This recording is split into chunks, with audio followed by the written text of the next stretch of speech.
भूले।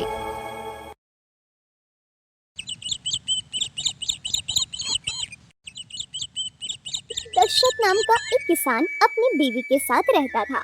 दोनों एक दूसरे से बहुत प्यार करते थे। दोनों में बहुत ही लगाव था। मैं खेत को जा रहा हूँ, तुम खाना पकाकर दोपहर तक डब्बा लेकर आ जाना। सुबह घर से जल्दी निकल जाते हैं और रात को भी घर देर से आते हैं।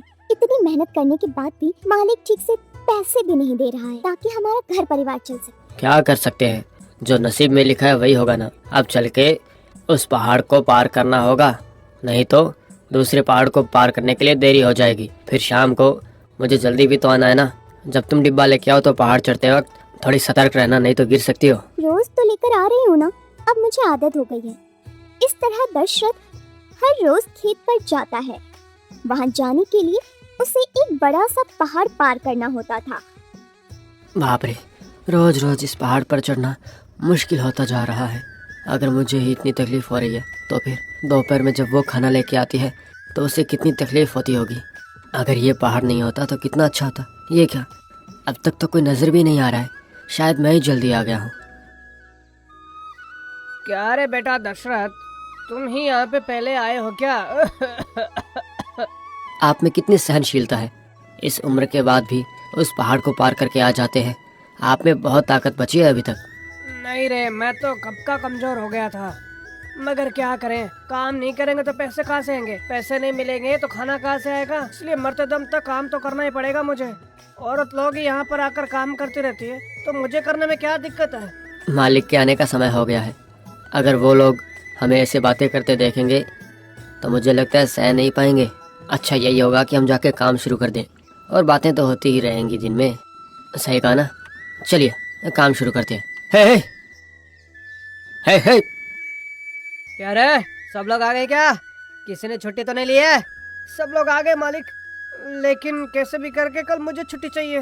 बड़े मालिक, किसी को भी छुट्टी देने के लिए नहीं कहा मुझे, समझे? तुम छुट्टी लेकर क्या ही करोगे बुड्ढे? अगर कुछ काम है तो इतवार को कर लेना। बात वो नहीं है मालिक, मेरी तबीयत बहुत ज्यादा खराब रहती है आजकल। 4 दिन से बहुत खांसी आ रही है। पहाड़ पार करके दूसरी तरफ आने तक दोपहर हो जाती है और लौट के आने के लिए शाम हो जाती है। इसीलिए कल के लिए छुट्टी मांग रहा हूँ मालिक। क्या रे, कितनी बार बोला है तुम्हें, खांसी तो अपने आप बंद हो जाती है। 2 दिन रुको, इतवार पे चले जाना। ऐसा क्यों बोल रहे हो? बेचारे रामू काका को खांसी से बहुत मुश्किल हो रही है। अस्पताल जाके कुछ दवाइयाँ लेने के बाद ही ये खांसी कम हो सकती है।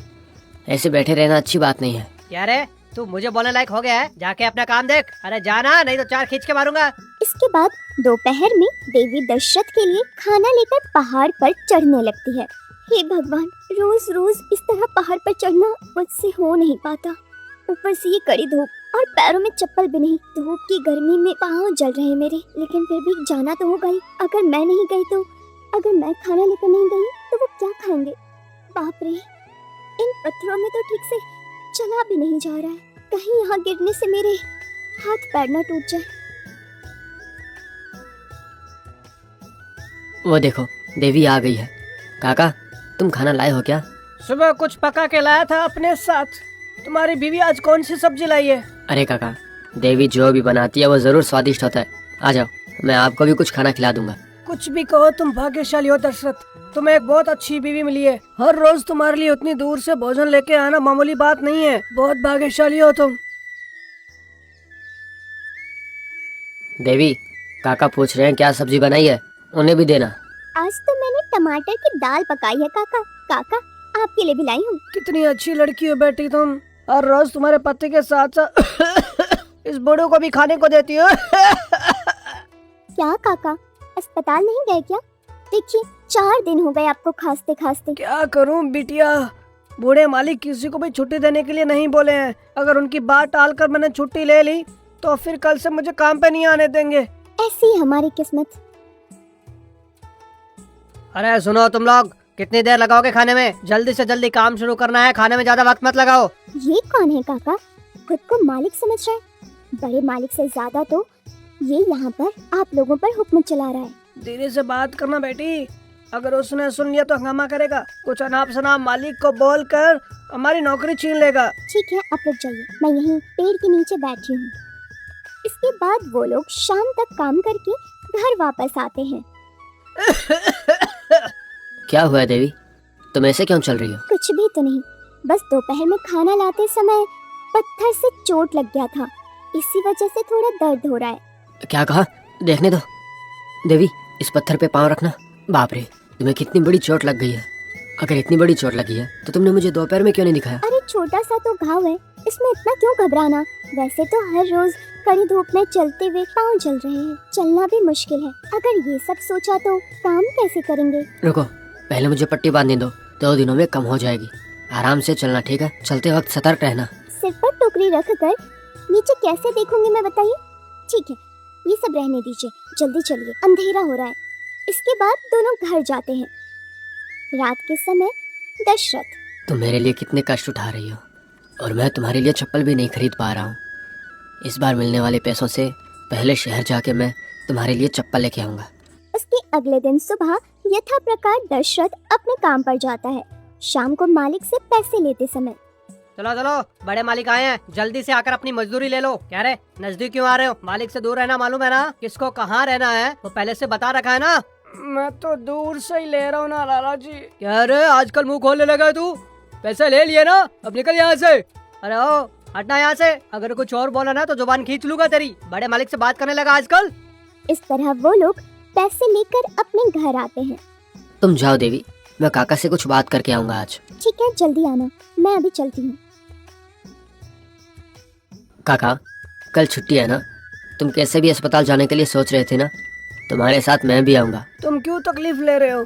मैं अकेला चला जाऊंगा बेटा। हफ्ते भर मेहनत करने के बाद हमको एक ही दिन तो छुट्टी मिलती है। तुम छुट्टी के दिन भी मेरे साथ क्यों शहर जाकर अपना वक्त फिजूल में बर्बाद करना चाहते हो? नहीं काका, उसमें मेरा स्वार्थ भी है थोड़ा सा। वो मैं देवी के लिए चप्पल लेना चाहता था।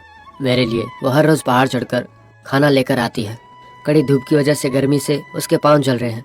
चप्पल से उसे बहुत सहायता होगी। यानी कि तुम देवी के लिए शहर चप्पल खरीदने के लिए आ रहे हो? तुम्हारा प्यार देखकर मैंने समझा मेरे लिए आ रहे हो। नहीं नहीं काका, मेरे काम के साथ साथ तुम्हारा काम भी हो जाएगा। ऊपर से दोनों मिलकर गए तो बातों बातों में आने जाने का समय का पता ही नहीं चलेगा काका। अरे मैं भी मजाक में बोल रहा था। मुझे तो मालूम है तुम तुम्हारी बीवी से आखिर कितना प्यार करते हो। और वैसे भी दोनों मिलके ही जाएंगे। मगर वो देवी चप्पल पहनकर बड़े मालिक के सामने आएगी तो ठीक होगा? जब भी उनके सामने आएगी तो चप्पल उतार के आएगी। कल सुबह मैं 8 बजे तुम्हारे घर आ जाऊंगा, तैयार है ना? इसके बाद दशरथ अगली सुबह शहर जाने के लिए तैयार होता है। सुनिए, आज तो छुट्टी है ना, तो सुबह सुबह कहाँ जा रहे हैं? कहीं भी नहीं देवी, रामू काका की तबीयत ठीक नहीं है ना। अस्पताल ले जाने के लिए मुझे साथ में जाने के लिए कहा था, वहीं जा रहा हूँ। काका को अच्छी दवाई दिलाना, खांसी 2 दिन में कम होनी चाहिए। इसके बाद रामू काका को लेकर दशरथ शहर जाता है। काका, इस पहाड़ को चढ़कर पार करने के लिए बहुत समय लग जाता है। वहीं इस पहाड़ को अगर हम बीच में से खोद के एक मार्ग तैयार करें तो बहुत बढ़िया होगा। लगभग आधी दूरी कट जाएगी शहर जाने में। क्या बोल रहे हो तुम पागल? इतना बड़ा पहाड़ खोदना मामूली बात नहीं है। ये वाला सपना साकार होने वाला नहीं है। गांव के सब लोग तो जा रहे हैं पार करके, हमें भी वैसे ही चलना पड़ेगा। रामू काका को दवाई दिलाने के बाद दशरथ चप्पल लेने के लिए बाजार जाता है। ये बहुत अच्छी है और ये देवी को बराबर आएगी। ये कितने रुपए की है? ये 4 रुपए की है और ये 2 रुपए की है। मुझे वो नहीं चाहिए। और ये, एक बार इनका दाम बता सकते हो क्या बाबू? ये वाला बहुत अच्छा जोड़ा है, इसको 4 रुपए से कम दाम में नहीं दे पाऊंगा। लेना है तो ये वाला जोड़ा लो, 50 पैसे कम दे देना। ठीक है, ये बहुत अच्छा जोड़ा है। ये लो आपके 4 रुपए। इसके बाद दोनों चप्पल लेकर घर आते हैं। उतनी महंगी जोड़ी क्यों खरीदी तुमने? उससे भी कम दाम में जोड़ा वो दिखा रहा था दुकानदार, वो ले सकते थे ना तुम। इस चप्पल पर तुमने जितने खर्च किए ना वो तुम्हारे हफ्ते भर की कमाई है, ये बात पता है ना? पैसा हाथ का मैल है काका, मेरे लिए देवी से बढ़कर कोई नहीं है। अगर हम दूसरी वाली जोड़ी लेते थे तो बहुत जल्दी टूट जाती और वापस शहर आने में हमें बहुत समय लगने वाला है। इसलिए मैंने थोड़ी महंगी चप्पल ही ले ली। मगर तुम्हें भी चप्पल नहीं है ना, तुम भी तो ले सकते थे ना। अरे मुझे क्यों चाहिए काका, मुझे तो नंगे पाँव चलना है। तुम तुम्हारी बीवी से कितना प्यार करते हो, तुम जैसे पति मिलना उसके लिए सौभाग्य की बात है। इसके बाद वो दोनों घर पहुंचते हैं। दशरथ देवी को चप्पल देता है। ये तो बहुत ही अच्छा है, लेकिन ये बहुत कीमती है। इतने पैसे क्यों खर्च किए, बताइए? तुम्हारा हर रोज कड़ी धूप में गर्मी को सहती हुई बिना चप्पल के आना मुझे बिल्कुल अच्छा नहीं लगता, इसलिए तुम्हारे लिए मैं ये जोड़ा लाया हूँ। आप चप्पल नहीं पहनेंगे और मैं चप्पल पहनकर चलूंगी, ऐसे अच्छा लगेगा क्या? लोग भी देखकर क्या कहेंगे? अरे गाँव वालों को छोड़ो ना, कल से तुम खाना लाते वक्त जरूर इस चप्पल को पहनना और पहनने के बाद ही घर से निकलना, ठीक है ना? इस तरह दशरथ देवी का हर तरह से ख्याल रखता था। और कुछ दिनों के बाद, हे भगवान, आज तो बहुत देर हो गई, मुझे जल्दी से जाती हूँ वरना खाने का समय निकल जाएगा। भाभी, दशरथ भैया के लिए खाना लेकर जा रही हो ना? मैं भी चलूं आपके साथ? क्यों? तू इतनी दूर क्यों चलेगा? पहाड़ को पार करना बहुत मुश्किल है, मत जाओ। मैं तो कितनी बार गया हूँ, मुझे बिल्कुल डर नहीं लगता। मुझे ले चलो, मैं भी चलूंगा साथ। अच्छा ठीक है, चलो। इसके बाद दोनों मिलकर खाना लेकर जाते हैं। पहाड़ पर चढ़ते समय, भाभी, आप हर रोज इतनी दूर खाना लेकर क्यों जाती हैं? सुबह जल्दी बना दिया करो, भैया लेते जाएंगे। तो आपको इस तरह रोज रोज नहीं आना होगा। आपको इतनी दूर जाने में कितनी दिक्कत होती होगी। सही कहा ना मैंने? तुम्हारे भैया को मेरे हाथ का खाना बहुत अच्छा लगता है, इसलिए मैं रोज लेकर जाती हूँ। तुम्हें अभी समझ नहीं आएगा, जब तुम्हारी शादी होगी तब तुम्हें समझ आएगा। अच्छा, देख कर चलना। मैं तो देख कर ही चल रहा हूँ, लेकिन आपको नहीं दिखता होगा। आप संभल कर चलना। ठीक है ठीक है। इसके बाद ऊपर चढ़ते समय देवी का पैर टकरा जाता है।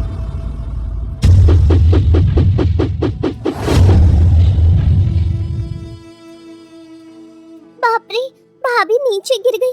मुझे जाकर भैया को बताना होगा, मुझे जल्दी से जाना होगा। इसके बाद वो बच्चा भागते हुए दशरथ के पास पहुंचता है। दशरथ भैया, देवी भाभी पहाड़ से नीचे गिर गई हैं। क्या क्या कह रही हो तुम? देवी पहाड़ से नीचे गिर गई? हाँ भैया, मैं सच कह रहा हूँ। चलो मैं आपको दिखाता हूँ।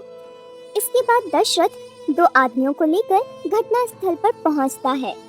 लगता है ये बेहोश हो गई है, मगर सांसें चल रही है। जल्दी अस्पताल लेके चलो। देवी की हालत देखकर मुझे डर लग रहा है काका। जल्दी चलो, हमें यहाँ से बहुत दूर जाना है।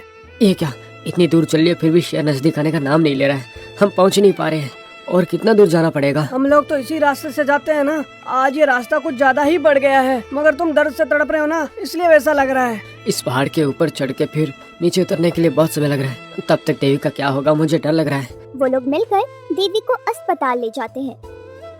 देवी को देखकर डॉक्टर, ये लड़की तो कुछ समय पहले ही मर गई है। इतनी गहरी और बड़ी चोट लगने के बाद इतने समय तक आपने क्या किया? अगर आप लोग जल्दी लेकर आते तो शायद इनके बचने की उम्मीद थी। ये बात सुनकर दशरथ को बहुत दुख पहुंचता है। वो इसी स्थिति में देवी के पार्थिव शरीर को लेकर गांव आता है। देखा ना काका, अगर हम लोग कुछ देर पहले देवी को अस्पताल लाते तो शायद वो बच सकती थी। क्या करें बेटा, हमको इस पहाड़ से उतर कर ही आना था। बदनसीबी है ये, अब हम कुछ नहीं कर सकते। जो होना था हो गया। ये सब हमारे गांव और शहर के बीच पड़ने वाले इस पहाड़ की वजह से हुआ है। इसके बाद दशरथ अपनी पत्नी के शरीर का अंतिम संस्कार करके घर जाता है।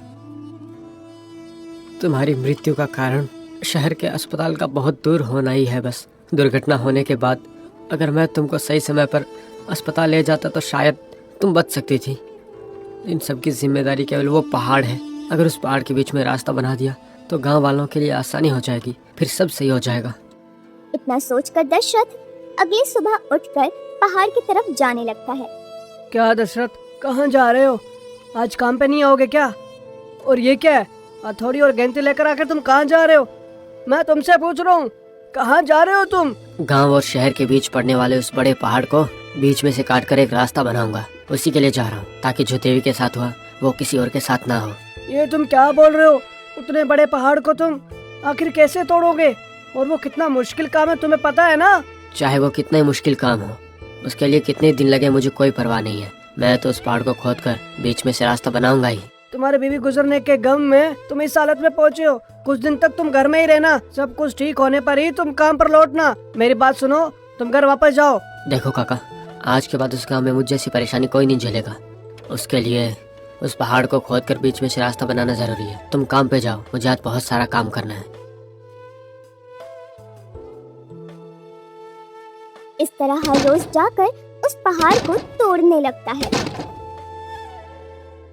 अरे वो देखो पागल, पहाड़ को अकेले खोदने चला है। इसने तो पागलपन की सारी हदें पार कर दी। उस बड़े से पहाड़ को खोदना मामूली सी बात है क्या? वो भी एक अकेला आदमी। सच में पागल हो गया ये। गांव के सभी लोग दशरथ को देखकर पागल समझते हैं। उसे देखकर गांव के सभी लोग मजाक बनाते हैं।